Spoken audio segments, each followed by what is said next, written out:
যত রকমের সিন্ডিকেট চলছে সব কৃষকদের নিয়ে কিন্তু সিন্ডিকেট। আমাদের যদি প্রয়োজন হয় তাহলে মানব বন্ধন করতে হবে। 47 থাকতে থাকতে থাকতে কোথা থেকে শুরু হলো 48, 49, 50, 51, 52, এখন শুনছি এবারে নাকি 53, 54 শুরু হয়েছে। আমি নিন্দা জানাই, ধিক্কার জানাই, প্রতিবাদ জানাই। প্রয়োজন হলে আমাদেরকে রাস্তায় নামতে হবে। সাবধান, 2 থেকে 300 জন লক্ষ লক্ষ চাষি ভুলে গেলে চলবে না। যত রকমের সিন্ডিকেট চলছে সব কৃষকদের নিয়ে কিন্তু সিন্ডিকেট। আম চাষি বলেন, আলু চাষি বলেন, সব সিন্ডিকেট কৃষকদের উপরে অ্যাপ্লাই হচ্ছে।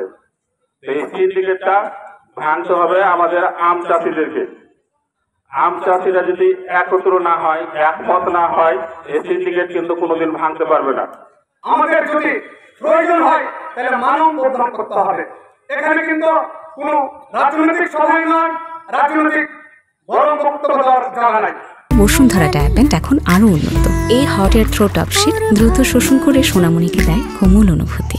আমাদের ঠান্ডা মাথায়, আমাদের অত্যন্ত সুপরিকল্পিতভাবে যে আরবদার সমিতি আছে তাদেরকে আমাদের হার মানিয়ে আমাদের কাঙ্ক্ষিত জায়গায় পৌঁছতে হবে।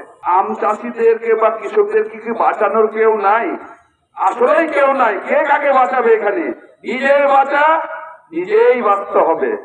সংগঠন তৈরি করে আমাদের দাবি আদায় করতে হবে, এটাই হচ্ছে বাস্তবতা। কমিশনার অফিসে, বিভাগীয় কমিশনার অফিসে এই সমস্যা নিয়ে ডাক হয়েছে। আমি স্যারকে এই অনুষ্ঠানে ফোন দিয়ে বলেছি, স্যার আমিও যাবো, ওখানে আমি থাকবো। স্যার বলছে আপনি যান, আপনার কথা আমি বলে দিচ্ছি, আপনি থাকবেন।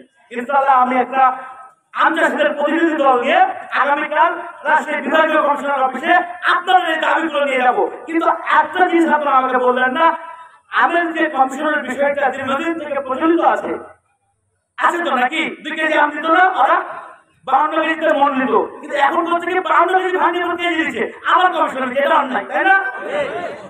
তারা নিতে হবে 40 কেজিতে, ওই কমিশন টেনশন করতে হবে না। 40 কেজিতে মন কত দিবে সেটা, আর তোমাদের কমিশন দাবি থাকলে সেটা বলো, যৌক্তিক ব্যাপারে বলো। আমরা আলোচনা সাপেক্ষে, যেহেতু প্রশাসন যদি একটা সমাধান দেয় যৌক্তিক ভাবে, সেটা আমরা আম চাষি সহ আমরা মেনে নেব।